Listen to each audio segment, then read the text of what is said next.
انسان زندگی میں جب جدوجہد کرتا ہے، کوشش کرتا ہے، وہ بہت سارے دنیاوی اسباب اختیار کرتا ہے۔ جتنی عقل اللہ نے دی ہوتی ہے اس عقل کا بھی وہ استعمال کرتا ہے، کوشش کرتا ہے کہ کچھ اچیو کر سکے زندگی میں، کچھ مقاصد کا حصول اسے میسر آئے۔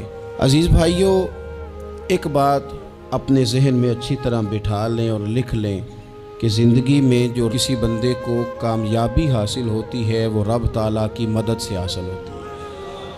اگر رب تعالیٰ مددگار ہو تو پھر کوئی چیز بھی رستے میں رکاوٹ نہیں بنتی، اور اگر مالک کریم کو منظور نہ ہو تو انسان بہترین سیاستدان ہو، اچھا ایڈمنسٹریٹر ہو، اس کا ذہن بڑی وسعت رکھتا ہو، بڑی اچھی پلاننگ کرنا جانتا ہو، سارا کچھ ہو، تو بندہ ناکام ہو جاتا ہے۔ مسلمانوں کو جتنی کامیابیاں ملی ان کا پس منظر صرف اتنا تھا کہ اللہ تبارک و تعالیٰ نے اپنے بندوں کی مدد فرمائی، اور اب تعالیٰ نے قرآن مجید میں اس حقیقت کا بیان کیا، فرمایا بل اللہ مولاکم، فرمایا بلکہ اللہ تمہارا مولا ہے، وَهُوَ خَيْرُ النَّاصِرِينَ، اور وہ بہترین مددگار ہے۔ وہ جو رب تمہارا مولا ہے وہ بہترین مددگار ہے، اور اگر وہ مدد کرے تمہاری، سورہ آل عمران میں آگے جا کے ارشاد فرمایا اگر اللہ مدد کرے تو پھر تم پر کوئی غالب نہیں آ سکتا، اور اگر وہ تمہاری مدد چھوڑ دے تو پھر کوئی تمہاری مدد کر سکتا، کوئی مدد نہیں کر سکتا۔ بدر کی جنگ بھی اور فتح مکہ بھی رمضان المبارک میں ہوا ہے۔ میں دونوں پر غور کر رہا تھا تو ایک نیا مضمون میرے ذہن میں آنے لگا۔ بدر کی جو جنگ ہے اس میں بھی ایک عجیب انقلاب آیا ہے کہ 313 نے 1000 سے مقابلہ کیا، اور جن 1000 سے مقابلہ کیا وہ اسلحے سے لیس تھے، اور یہ جو 313 ہیں ان کے پاس 6 زرہیں، 8 تلواریں، چند گھوڑے، لیکن اللہ نے کامیابی دی تو خود رب نے بیان کیا کس طرح دی، فرمایا وَلَقَدْ نَصَرَكُمُ اللَّهُ بِبَدْرٍ وَأَنْتُمْ أَذِلَّةٌ۔ وہ کامیابی اس طرح ملی ہے کہ رب نے تمہاری مدد کی تھی، تم تو کمزور تھے، اللہ نے بدر میں تمہاری مدد کی، تم جیت گئے۔ وَلَقَدْ نَصَرَكُمُ اللَّهُ بِبَدْرٍ وَأَنْتُمْ أَذِلَّةٌ، اللہ نے بدر میں تمہاری مدد کی، تم تو کمزور تھے۔ پھر فتح مکہ نصیب ہوئی تو اس میں بھی بہترین منصوبہ بندی نبی پاک علیہ السلام نے فرمائی، بہترین حکمت عملی حضور نے اپنائی، لیکن ہمیں جو اللہ رسول نے بات سمجھائی وہ کیا ہے؟ اذا جاء نصر اللہ والفتح، فرمایا جب اللہ کی مدد آئی اور فتح نصیب ہو گئی۔ یہ اللہ نے مدد فرمائی تمہاری، یہاں بھی فتح مکہ بھی اللہ کی مدد سے، جنگ بدر بھی اللہ کی مدد سے۔ وہ جو مدد ہے اللہ تعالیٰ کی، جب وہ ہم یہ کرتے ہیں کہ ہم اپنی ساری زندگی سیاست کی نظر کر دیں، ہماری سیاست صرف ملک میں نہیں ہوتی، ہماری سیاست خاندان میں بھی ہوتی ہے، ہم گھر کے اندر بھی سیاست کرتے ہیں، ہم کسی خاص طریقے سے لوگوں کو اپنے پیچھے چلانا چاہتے ہیں، ہم ایک خاص اسلوب اختیار کرتے ہیں کہ لوگ ہمارے پیچھے چلیں۔ اس کا نقصان ہمیں یہ ہوتا ہے کہ سیاست جو ہوتی ہے یہ شطرنج کے ہیر پھیر کی طرح ہوتی ہے، تو اس کے راز بڑی جلدی کھلنے لگ جاتے ہیں، پتہ چل جاتا ہے کہ بندہ مخلص نہیں تھا، سیاست کر رہا تھا، طریقے سلیقے سے اس نے جوڑ کے رکھا ہوا تھا۔ ہم ہر جگہ سیاست کے بل بوتے پر چیزوں کو لے کے چلنا چاہتے ہیں، سیاستیں ناکام ہو جاتی ہیں، سیانے لوگ فیل ہو جاتے ہیں، بچتا صرف وہی ہے جس کے پیچھے رب تعالیٰ کی مدد شامل حال ہوتی ہے۔ اپنی زندگی کے اندر ہم جو کچھ بھی کر رہے ہیں، جس شعبے سے بھی ہمارا تعلق ہے، آج ہم نے اس بات پہ غور کرنا ہے کہ پہلے تو یہ غور کر لیں کہ جو کام ہم کر رہے ہیں کیا وہ کام ایسا ہے کہ اس میں اللہ کی مدد ہمیں ملے گی؟ اگر آپ کوئی معاذ اللہ ناجائز کام کر رہے ہیں، فعل حرام کا ارتکاب کر رہے ہیں، تو اس میں تو مدد الہی آئے گی نہیں۔ پہلے تو یہ دیکھیں جو کر رہے ہیں وہ کام مدد الہی والا ہے، اور اگر اللہ تعالیٰ کی مدد والا وہ کام ہے پھر اس پر غور کریں کہ کیا ہم نے مالک سے مدد کا سوال کیا ہے، ہمیں مدد میسر آ رہی ہے۔ وہ میں نے بزرگوں سے ایک بات سنی تھی، وہ بڑی یاد رہ گئی۔ وہ فرمایا کرتے تھے قابلیت بھی بڑی چیز ہے لیکن قبولیت سب سے بڑی چیز ہے۔ قابل ہونا بھی بڑی بات ہے لیکن زیادہ بڑی بات یہ ہے کہ اس کی بارگاہ میں قبول بھی ہے کہ نہیں۔ اپنی زندگی میں اللہ کی مدد کی طرف بڑھیں،